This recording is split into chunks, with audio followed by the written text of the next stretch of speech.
doctors in every field of musculoskeletal medicine need to be educated that here we have a new modality of imaging that, although in theory, as I said, digital fluoroscopy is available before, was not available anywhere to the ease that it is now available with the precision that it's now available with this device.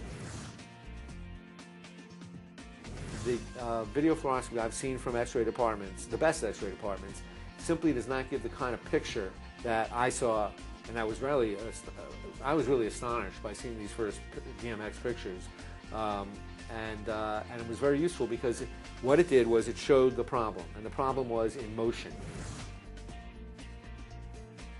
As I said, fluoroscopy is available in an X-ray department. In most departments, it's not digital. And the only way that I, as a practitioner, could see it therefore would be go there. I work 80 hours a week as it is. I don't have time to go and dig up the radiologist, dig up the tech, and roll the film. The beauty of this is it's digital, so it gets put on a disc and we can see it in our office. I think that when we remove the mystique and the mystery, patients have a much better outcome. And I'm positive of that from my own experience. This is a great modality to be able to show them their own face, their own name, and say, this is your picture, and here's what's wrong. And they walk away feeling a lot better because they now have hope.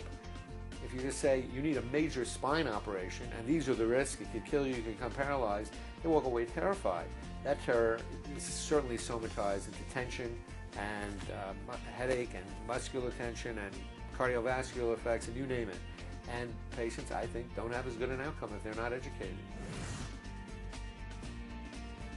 If you are referred a patient from anybody, whether it's a fellow MD, a chiropractor, an osteopath, and they happen to bring along a disc with this picture, get it to work in your computer and look at it, because it's impressive and leads to a very important set of clinical information that will definitely alter your treatment.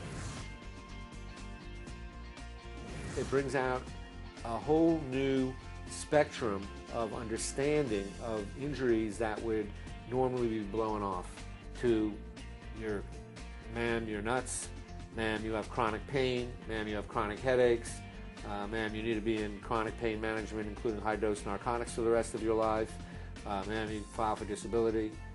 That's, and maybe a significant part of that population, I can't tell you how much of that population, but a significant part of the population, in fact, has a real problem that digital motion X-ray may reveal. You actually see on the computer a simultaneous picture, a movie of the patient moving. And that's very valuable because you can see their actual movement in film and compare it dynamically, instantaneously to the abnormality of movement. And you can then look at their movement and say, ah, that pattern of movement is what's abnormal. In a way, it's almost educational for being able to almost, with time, I don't have that ability yet, but I foresee that perhaps I will get that ability if I see enough of these patients, that their pattern of movement might reveal this instability, that at least give a hint. Well, maybe they should get DMX.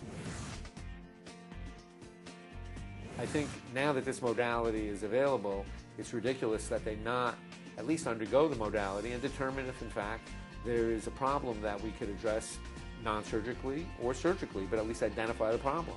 And I think this is a very, very valuable modality. And again, video fluoroscopy has existed, but this makes it so much easier to obtain, so much easier to use. The modalities that she did go through, X-ray, as I said, CT scanning and MRI scanning, magnetic resonance imaging scanning, again, they demonstrate pathology in a frozen moment in time. And the problem with Amanda is she didn't have any pathology that you could look at a frozen moment in time.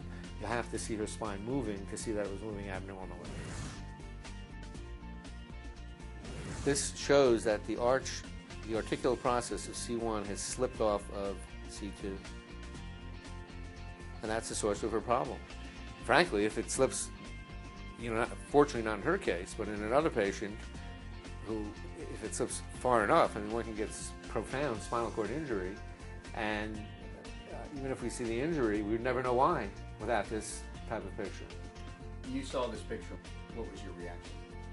Wow, I've never quite seen anything like it in terms of an imaging study, and this explains Amanda's problem. Simple as that. I'll be very honest. I mean, you know, had she come to me without this, I would have tried some different imaging modalities and tried some, you know, if you will, tricks to see if I could figure out what was going on.